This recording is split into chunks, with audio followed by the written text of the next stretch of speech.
Shake it, shake it, shake it, shake it like a Polaroid picture. Hello, welcome to a brand new episode of Dylan Knows, episode 602, Chicken Jockey. For those who know your Minecraft and know what's going on in the world, you know what that's all about. I did see the Minecraft movie today, and I'll be giving my review here in a little bit. It is 11:11 p.m. How about that? On April 12th, 2025. It is Palm Sunday Eve, which means the beginning of Holy Week for the Catholics, which means that Easter is in 8 days. So I've talked about Palm Sunday before. Palm Sunday is interesting when you go to church because what they do is they change up the whole status quo kind of a little bit. They read the entire Passion of the Christ during the Palm Sunday Mass, and that's not a short story. It's a long ass story. It takes 3 people to read it.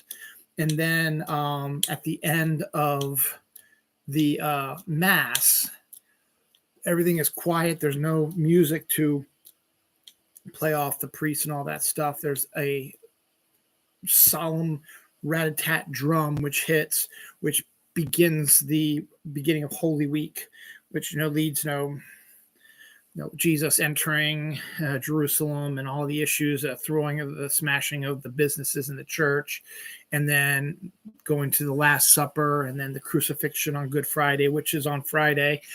She was having a 4-day weekend coming up, which is great, and then his burial, and then his resurrection on Easter Sunday, which this year's on 4/20. So you gotta love that. So it's going to be an interesting week, I guess. We'll see how that works out.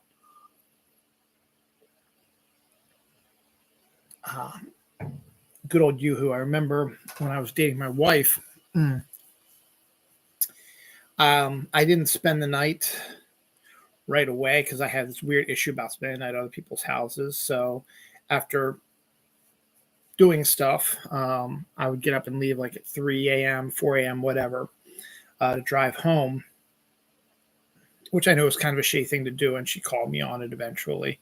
But there was a grocery store right near where she was living, and it was open 24/7. So I would go in, and I would buy a 12-pack of Yoo-hoo cans, and they had an RC Cola that had ginseng, which was really, really good also. I bought a 12-pack of that also. So I remember that. So that was way back in 2000, 2001. So memories, but it was the only thing I really wanted to drink today. So excuse me. I had some Death Wish coffee, vanilla flavor today, which is supposed to be like hyper amount of caffeine, and I'm still tired. And it didn't really wake me up too much, but yeah, whatever. So what's going on this week? This week is the beginning of spring break. Not only is it Holy Week for my for the church, but it's spring break for my family. My wife always takes off this week to be with the kids. It was something she'd been doing back when the kids were too young to be alone in the house. She would take off for the week, and they would do stuff, but she kept doing that, even though both kids are old enough to handle stuff and they'd be fine, being by themselves for a week. But this is basically my wife's vacation, really, for the most part, because the next week she takes off will be for summer camp where she actually does some work and stuff like that. So this is a kind of a vacation for her, which is good. She's upstairs playing her Pokemon game right now, so on her Switch Lite, which is good. So she deserves it.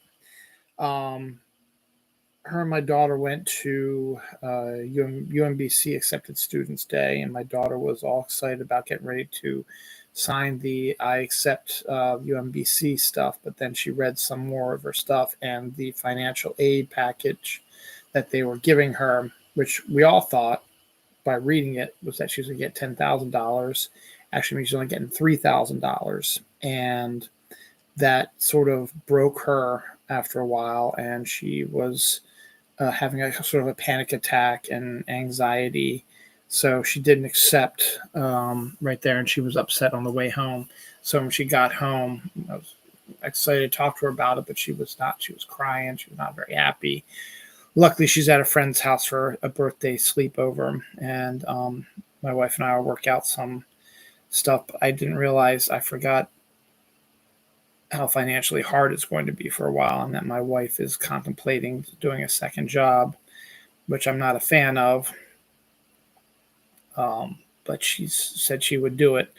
And also, I need to set up my eBay seller page so I can sell my cousin's Star Wars stuff and any other things like that, so we can help, give her money now. She hasn't gotten any of her scholarships yet. They haven't responded to her yet, and you would think that they would come out and say, no, you didn't get it, or you did get it, to help us out.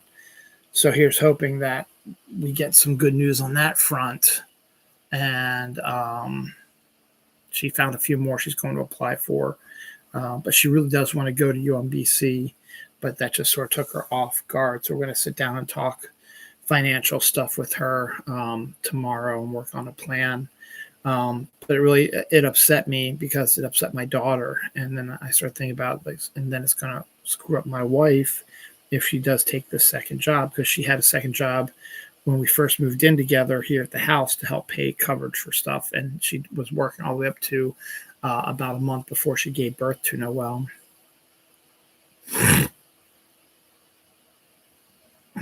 And she's already doing too much. And I'm back to being depressed again, which really sucks, because this year has been absolutely mind-bogglingly fucking shitty.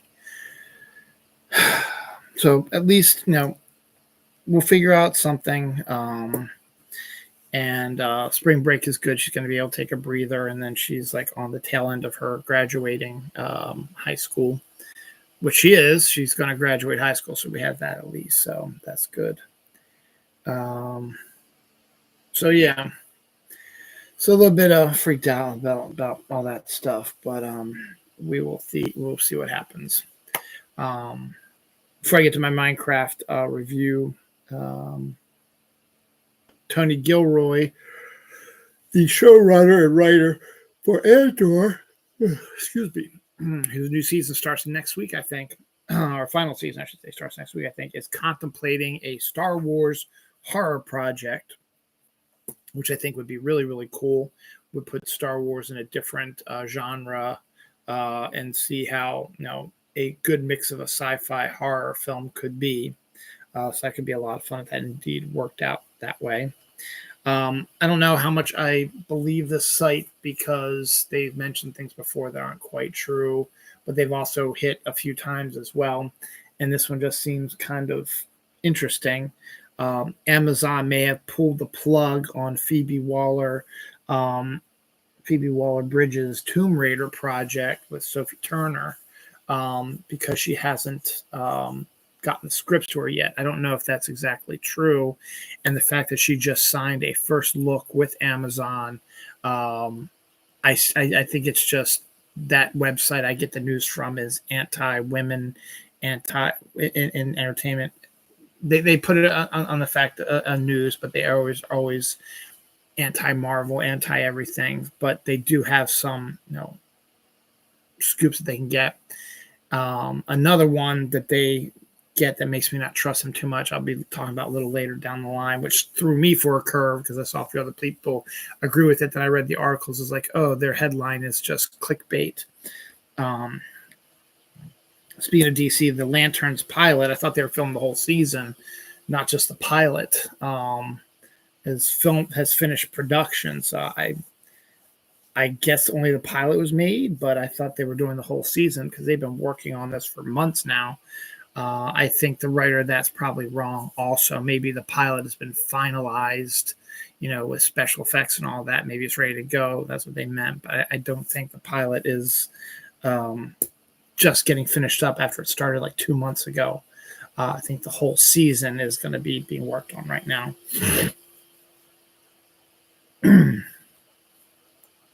I don't understand your trailer. I didn't really understand it, nor got really much into it. That came out this week. So if you're interested in that, there's that. And Mythic Quest was canceled after 4 seasons on Apple Plus TV. Anniversaries, my favorite band REM's first album, Murmur, debuted 42 years ago this week. Fear, the Mark Wahlberg, Reese Witherspoon movie, debuted 29 years ago this week. And Death Nicky Katt, an actor from Dazed and Confused and Suburbia. But let me tell you, I was looking at uh, his work in the movies, and he was in a shit ton of stuff. He didn't play very big roles, but he's also sort of a Nolan guy also.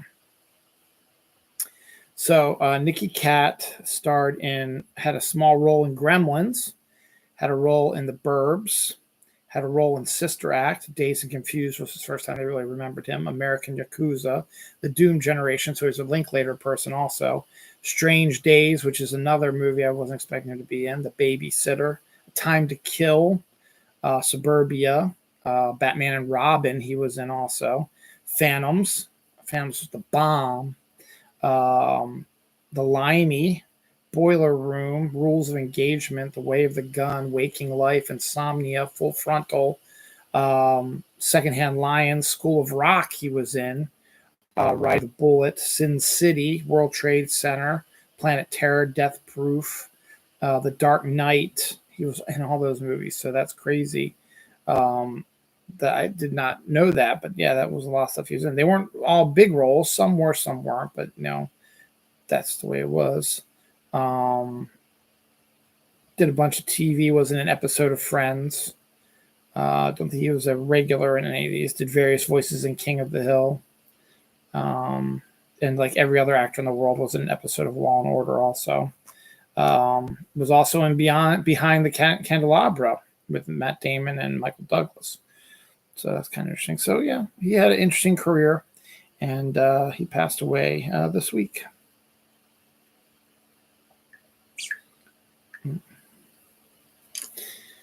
All right.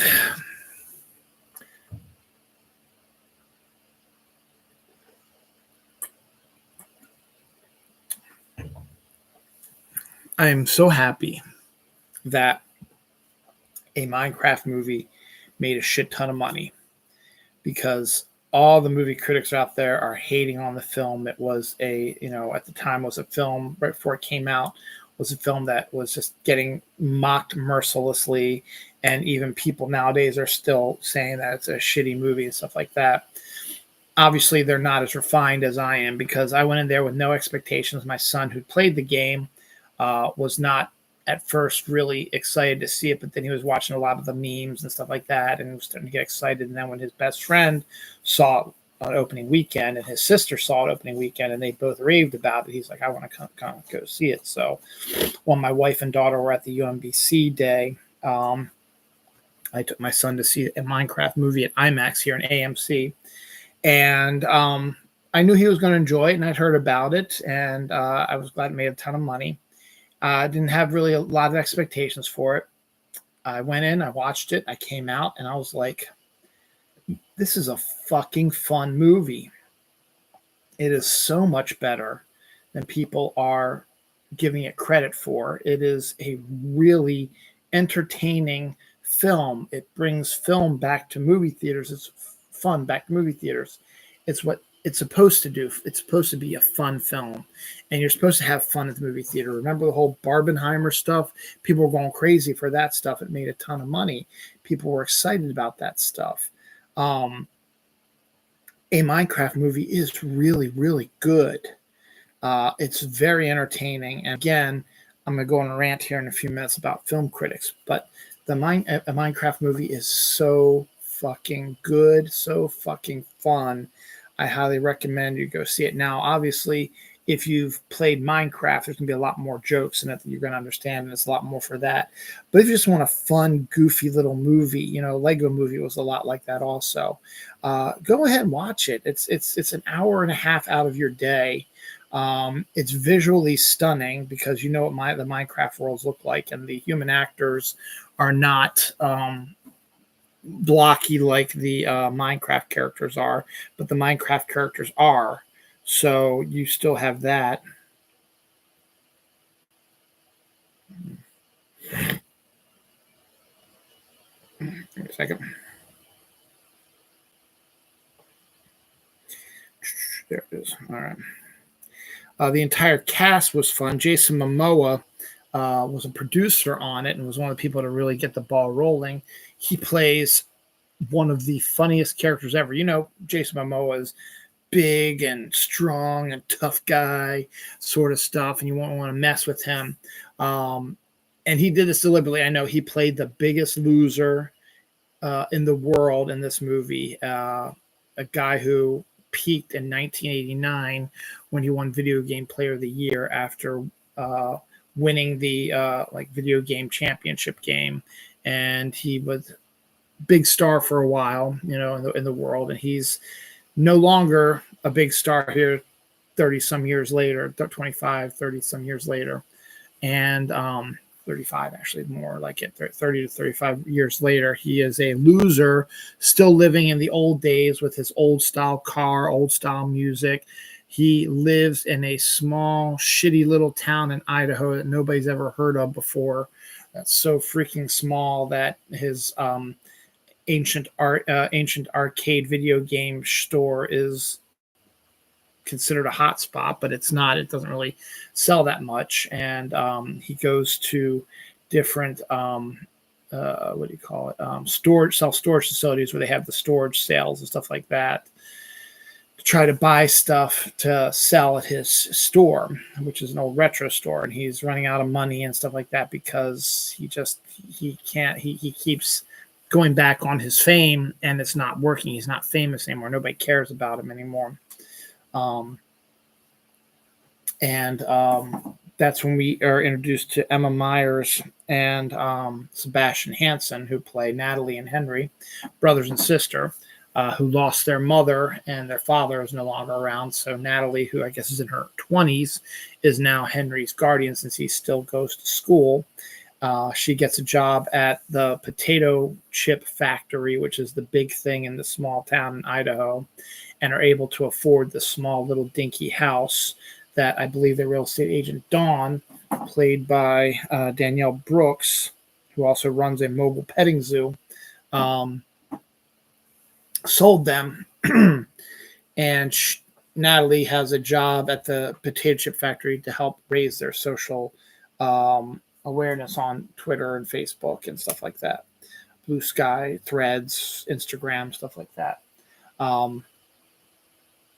And Henry is really, really creative and really, really smart. And he builds a jetpack, but the bullies in the town and the school who don't want him to succeed sabotage it. And when he flies off, and it ends up going off course and smashes into the potato chip factory, which is like the biggest thing in town, and wrecks their massive statue that's on top of the building, which is like the biggest thing in that little town. So his sister just lost her job. He just got expelled from school. And so he got nothing else to do, nowhere else to go. So he just happens to stumble upon the video arcade thing where Jason Momoa's, I think, what's his character's name again? Garrett, the garbage man, is working, and he strikes up a little bit of a friendship with him. And in one of the storage lockers that Garrett bid on, he found a glowing cube.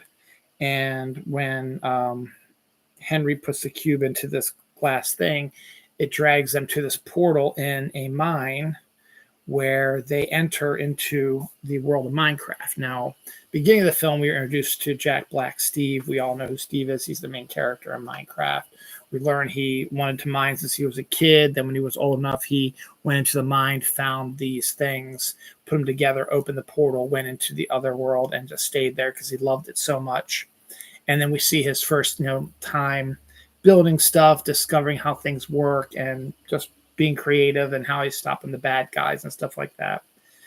And then he gets captured by the piglins and their queen, and she wants the cube, and he gives the cube to his dog Dennis, and he tells him to go to Earth, to the real world, and hide it in the real world so nobody can get it. But then his stuff got put into the self-storage facility, and that's what happens because he never returned to the house. And that's where the story leads us. And then Natalie, along with Dawn, who is the only other friend that she knows in town, they follow them into the other world, and we have their adventures trying to get them to acclimate to the Minecraft world, where they run into Steve, who's been released by the Piglin Queen, because with their return, it's alerted her that the cube is back because it disappeared because Dennis took it to the real world. But now that it's back because of these humans, she orders orders Steve, who's been held captive by the Pig Queen for a while there, to get it back for her so that she can create eternal night on the above world. So Jack Black goes and runs into them and saves them from the evils at night. And during that battle, the glass case is shattered, which holds the cube, and it destroys the portal back to Earth. So they're stuck there. Meanwhile, before that happened, one of the villagers entered the real world and gets hit by Jennifer Coolidge's vice principal in her car. And she, instead of saying, "Please don't sue me, I'll take you to dinner," they go to dinner, and she treats it like a first date and starts falling in love with the villager, who doesn't really talk that much, but he seems to be interested in her as well. So it's a funny little aside you get when most of the shit in the movie takes place in Minecraft world, and you need a little break, so they cut to Jennifer Coolidge just doing her comedic stuff with the villager, which is outstanding. By the way, it's hilarious. You might think it's a little off-putting, and it is probably for younger kids, but for me, it was freaking hilarious. And then Steve tells him the only way to get the glass case to reopen the portal is to go to this mansion on the other side of the world, and it's going really slow. The other side of the world.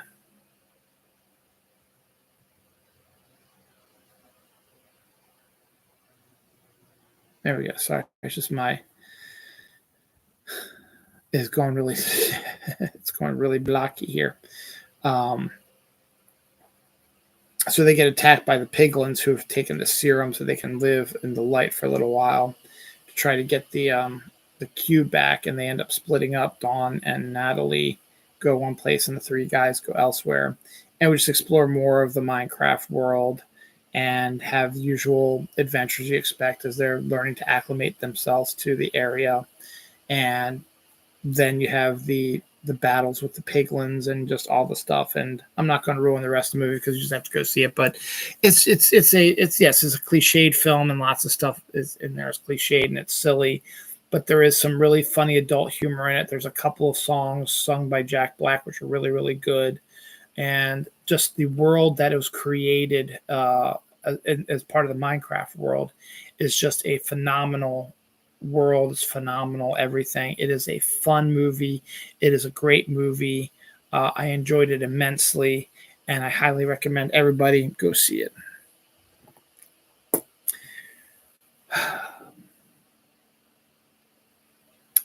Everyone who's watched this show knows I'm not the biggest fan of Rotten Tomatoes. Now, I understand on the surface, it's a good idea. You know, you collect all of the critics who have, movie critics that are in newspapers, magazines, online, or whatever, and consolidate all of their reviews for one movie onto a website and give it a Rotten Tomatoes score. And you average out, you put a number value on their grading, because everybody grades differently. Some do stars, some do letter grades. But you can pretty much tell, out of 5, a 3-star movie would be in letters probably a B-, maybe a C+ at the top end. So they can make a prediction by that, and then they have a certain percentage comes up, and it's under 50% a positive, it's rotten. If it's above, it's certified fresh. And a lot of people now, since there's no Siskel and Ebert and all that stuff, a lot of people now use that for whatever reason. They tend to want to listen more to critics than to their own guts about everything. I guess they feel that they should not spend their time looking into this film or investigating it or thinking about, you watch the trailer, you think it looks interesting. and you want to go see it, but then you hear people say how bad it is. You're like, no, I don't want to go see it now. Well, that's the critic's opinion. They're not gods.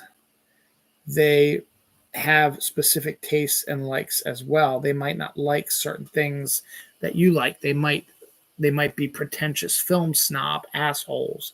They might be guys who are obsessed with one director and everything else is shit. Snyder. Excuse me.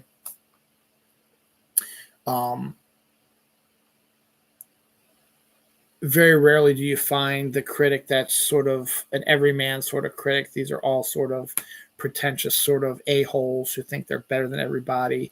So, of course, all the Oscar bait movies they're going to give high marks to, or if they have a specific director that they just adore, no matter how bad the movie is, they will slob on that snob all the time. Again, Snyder.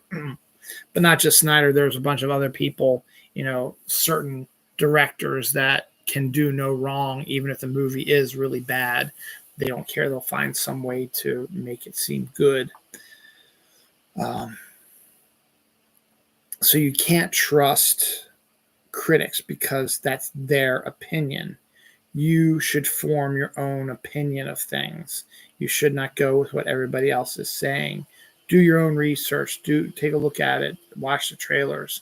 And if you like what you see on the trailers, go see the movie. And if you end up not liking the movie, then you end up not liking the movie, but you never know. I was pleasantly surprised with how much I liked this movie. Was not expecting to like it as much as I did, but here we are. But the critics were blasting it about how bad it was, and then it's been like the trend to just shit on it, even though you might not have ever seen it, because that's what everybody's saying about it. But then the funny thing started happening. People actually started going to the movie, and a lot of people were saying, you know what, it's not really that bad. And so a lot more reviewers were like, oh, maybe we should check it out because the trend seems to be changing. And they all went to see it. And then they were surprised that they had a good time. Now, there's still going to be people who are going to watch it and hate it. Again, those are the pretentious a-hole snobs who are not going to like anything like this anyway, whatever, and think that it's the end of filmmaking because filmmaking used to be art. And these films are taking away from the art of other filmmakers, which is a bunch of bullshit. And I've already gone on my rants about that also. Make your own determinations, make your own decisions. That's why you get surprised that I'm glad they came up with the what is it called now? There's a tracker. There's like an audience tracker that they started adding to Rotten Tomatoes things when they say a movie is rotten or is certified fresh. They have what the people who watch the movie coming out are asked questions about how they liked it, stuff like that. And it's a cinema grade that the filmmakers, the film goers who just saw the movie, what they think about it, their fresh ideas right after seeing the movie. And you see all these movies that have been getting, certified rotten, like the Minecraft movie or Captain America Brave New World. And then you see these audience numbers and you see that they're in the 80s and 90 percentiles of people who enjoyed the movie because critics are not you. Critics are not like us who are just there to be entertained with movies. They have to find meaning in every goddamn thing. And they have to, these are the, again, who slob on the knobs of specific directors. Like they will keep slobbing about how great Martin Scorsese is because he is a living legend. But every one of Scorsese's movies are all fucking same. They're all gangster style type movies. Now, occasionally he has gone into and done other movies as well. And, they haven't done as good as his gangster movies, but at least he's trying there. He's just not trying anymore. After all these stupid fucking mobster movies and hugely violent films, stuff like that, I thought the Killers of the Flower Moon might be an interesting film, but they turned it into a gangster sort of film thing again with the violence and stuff like that. And then he announced that he was going to do like a Frank Sinatra biopic or a movie about Jesus. I was like, okay, that'd be kind of cool to see that. You're mixing things up. And he said, oh, yeah, never mind. We're not doing that. We're going to instead make a film with Leonardo DiCaprio, The Rock, and Emily Blunt that takes place in Hawaii. And it's basically like Goodfellas in Hawaii, where they talk about the mob in Hawaii. Now, that's an interesting idea in that we didn't know that the mob was in Hawaii, but basically it's going to be the same exact fucking movie he makes every time when he makes these gangster films, even if they're not all gangster films, like The Departed, where he won the Oscar for that. It was basically a gangster film. And Killers of the Flower Moon, even though it's based on a true story, they turned it into basically a gangster film. And then they claim to say that films don't have any originality anymore. You're doing the exact goddamn same movies. But these reviewers, who are all Scorsese knobs, suck him off like he's the greatest thing and say, this is so great to see this stuff again. It's so great to be so visceral like this. No, it's boring as fuck, because we see it all the time. Edgar Wright's another one that everybody slobs on his knob. And Bong Joon-ho, they also slob on his knob and stuff like that. Now, Bong Joon-ho is interesting because he does actually do different films for everything, but just the pure unadulterated slobbing on his knob that he has nothing to do with. So it's not him, and his movies might be pretty good, but it pushes me away when you have all these people, pretentious assholes, who say these are great movies, and then the people who see this stuff trending is like, oh yeah, they're all great, and then the movies are just sort of mediocre to me. Like Anora is one that to me just looks mediocre. Now, I haven't seen it yet, and I could be wrong, but I don't believe that it was the best picture of the year. But what do I know, right? I think Conclave probably should have been best picture of the year because it was an interesting story. A little bit different than we expected to see, but here we are. Don't trust film reviewers because they're not you. The only reviewer you should listen to is yourself. Maybe friends and family who know you pretty good and know your likes and dislikes, they might say, yeah, we liked it, but we don't think you're going to like it because of A, B, and C, that sort of stuff.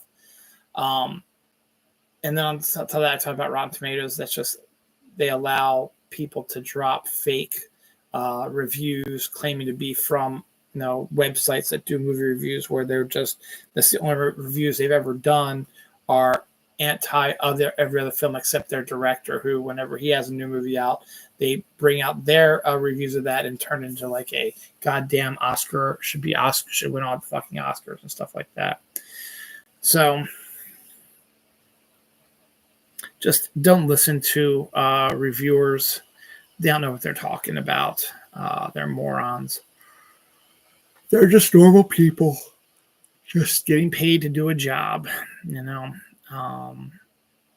make your own decisions. So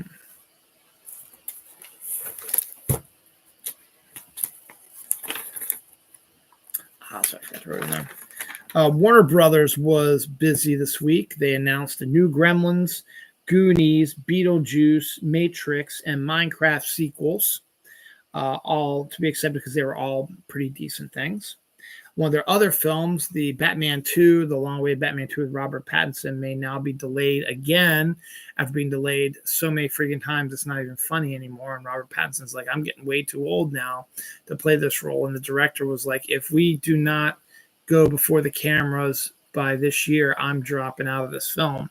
So Batman 2 is in danger of not getting done now. And the news that Robert Pattinson is up for a major role in Dune 3, which he will probably accept because it'll be an Oscar bait movie, might push Batman 2 even further away. And at this point, it's almost like, you know what? You made one good Batman movie. You didn't stick with the landing with it. There were a lot of things that happened in between, like strikes and stuff like that. But you just didn't get to it, and just give it up, and you'll be done with it.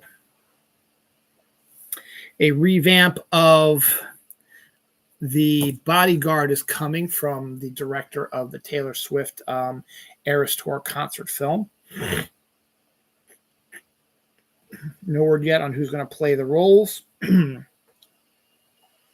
but it'll probably be some sort of revamp with popular musicians of our day, maybe a Sabrina Carpenter or something like that. And what's his name? Glenn Powell, like Glenn Powell and Sabrina teaming up together with that. But that is on the way now too. The Jennifer Lopez Kiss of the Spider Woman remake is now being placed in time for awards. Looking at getting into the awards season. The movie is debuting October 10th, which will allow the film critics, stuff like that, to nominate for Best Pictures and stuff like that. Which is what they're hoping for, so we'll see if that actually does happen. Josh Holloway from Lost and from Yellowstone is set to star in a Louis L'Amour, an adaptation of the Louis L'Amour book, Flint. Josh Holloway is just one of these guys that looks like he could be in Westerns his whole life. House of Abraham, we get our first look with Lynn Shay and Tasha Henstridge. Guts and Glory, Greg Nicotero of Walking Dead fame and Shudder are teaming up for a horror competition series. Probably some sort of makeup, special effects sort of thing. Could be kind of interesting as well, but based around horror. Nana's,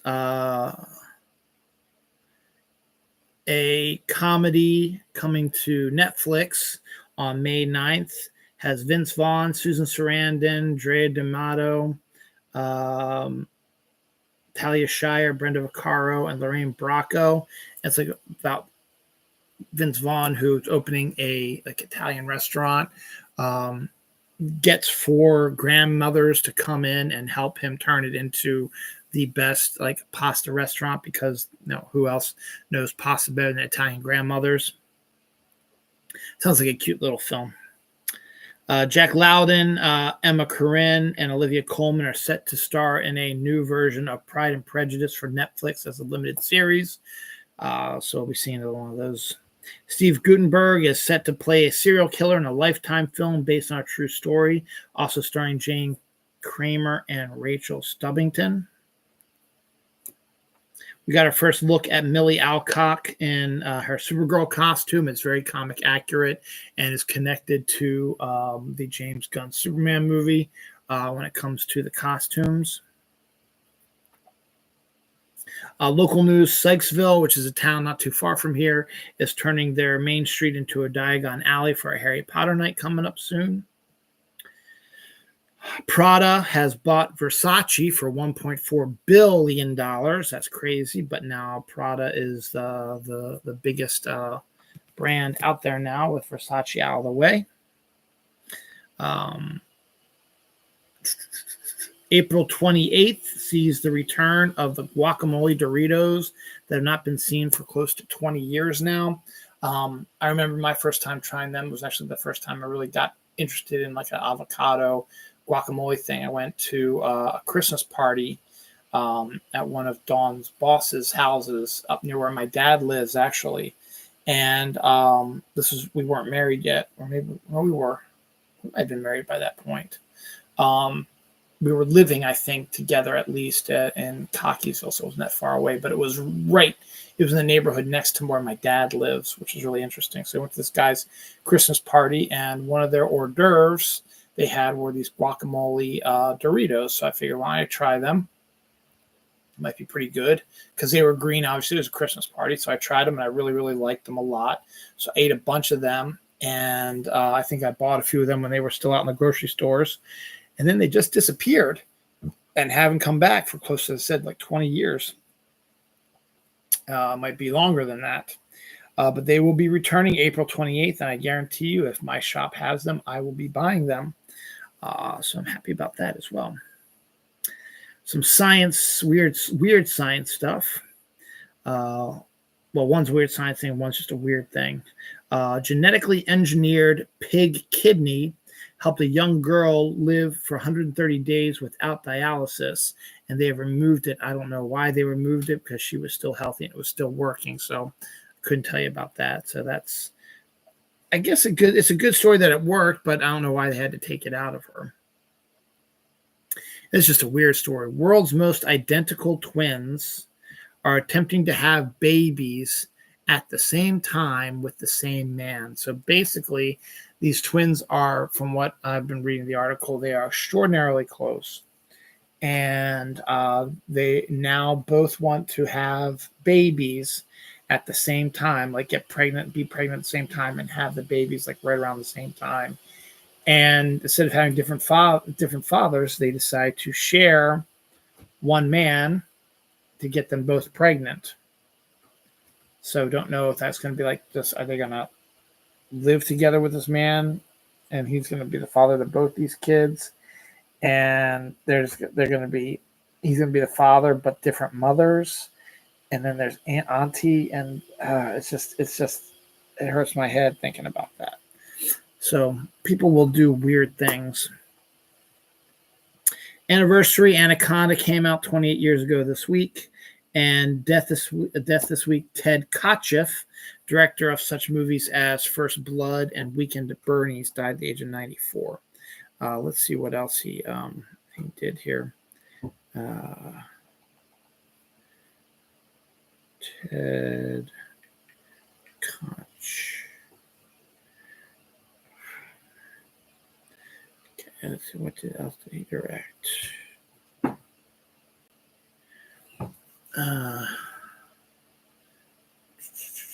North Dallas 40, he directed First Blood, Switching Channels, Weekend at Bernie's, Folks. So they're interesting things. He filmed a bunch of the Red Shoe Diary films, so there we go. So, the director of Weekend at Bernie's and First Blood passed away this week. A couple weeks ago, I reintroduced you viewers to my In Dreams segment. In Dreams is a segment I have where I had a weird dream and I remember it the next day. And this one was kind of an idea for, it was a weird dream. It started off as a weird dream and then sort of spiraled into, this would be a really interesting film idea. It's very meta and it's very interesting. She's hunting.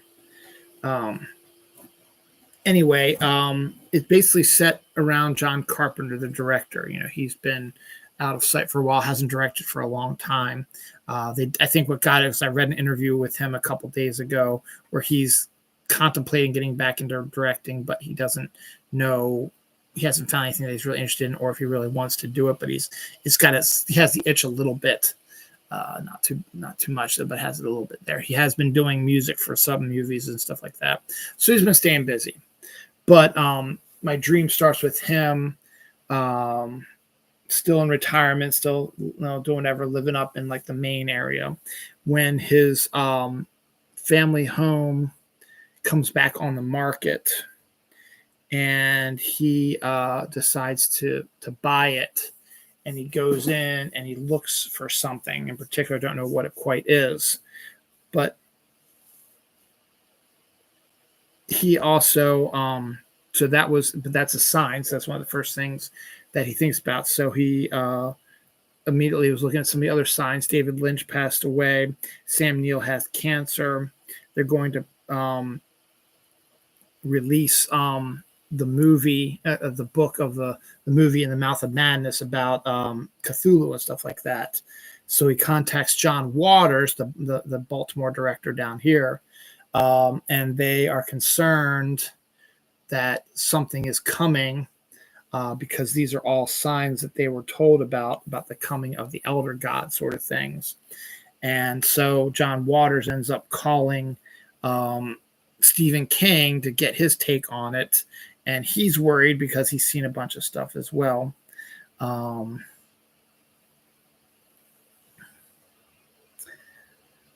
they start discovering other stuff. Pokemon Go was sold to a company, and Pokemon are just like little elder gods that were put in there. So the more and more they think about it, the more and more they think that Cthulhu was getting ready to come back, and the Eldritch gods were getting ready to come back. Let's see, what else do I have in there? And then they learned that Guillermo del Toro has gotten financing for his Cthulhu movie he's been dying to get for a while, and Tom Cruise has signed on. I'm not saying, but that would be if I ever did make a movie, I'd have to change that up because it might be construed as an attack on his religion because they'd end up being the bad guys who are trying to bring about the return of Cthulhu. So it's just a bunch of signs that something's coming and they have to figure out a way to stop them. It was kind of a weird sort of film idea, dream, but it was pretty visual and kind of stuff like that. So it's an interesting one, but the more and more I look at it, it doesn't seem as exciting as it was when I wrote it this morning. Also, this isn't really In Dreams, but the last time I did In Dreams, I talked about the luscious Kate Beckinsale. We'll have a dream about her starring in a series of movies based on the comic book Dakota North, who is a supermodel who becomes a private investigator using her supermodel abilities to enter into areas that normal people cannot really get into because of her fame. And if we did do movies, I would be directing it, and I would be playing her ex-husband, who is like her Lex Luthor, who is not the main bad guy, but always has like his hands in the main plot, but is not the main bad guys. And then I had a vision of a scene where she and her bodyguard, who is forever by her side, be played by Val Kilmer, since he just passed away. And on these movies would have been made in the early 2000s, so they'd all still be alive and healthy and going strong and stuff like that. So I thought those were interesting ideas. So I thought they were interesting. The movies of the John Waters, John Carpenter stuff would be so freaking meta. It would be it'd be hilarious.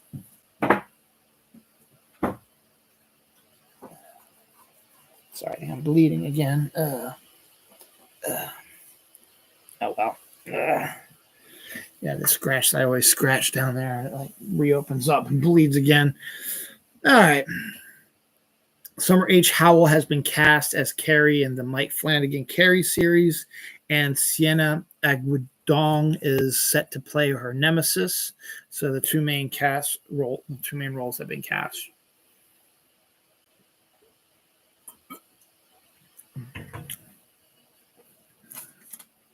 We're almost done our first watch of Ted Lasso, and we absolutely love this show. Everything about it's been great. We're only 2 episodes away from finishing up.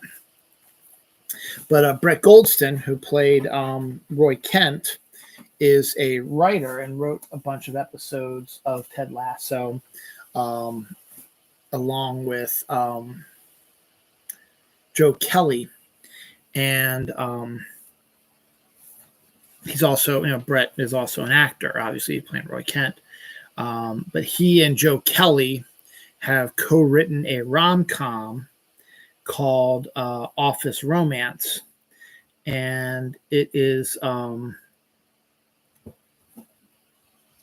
with Jennifer Lopez being filmed right now for Netflix. Jennifer Lopez plays a CEO of a company who says that fraternization is illegal in the company, so that there's no relationships that spout up between people, and there's no team building things, and there's no none of that stuff, and there's no chance of falling in love. And then Brett Goldstein gets hired, and Jennifer Lopez falls in love with him, and her no fraternization gets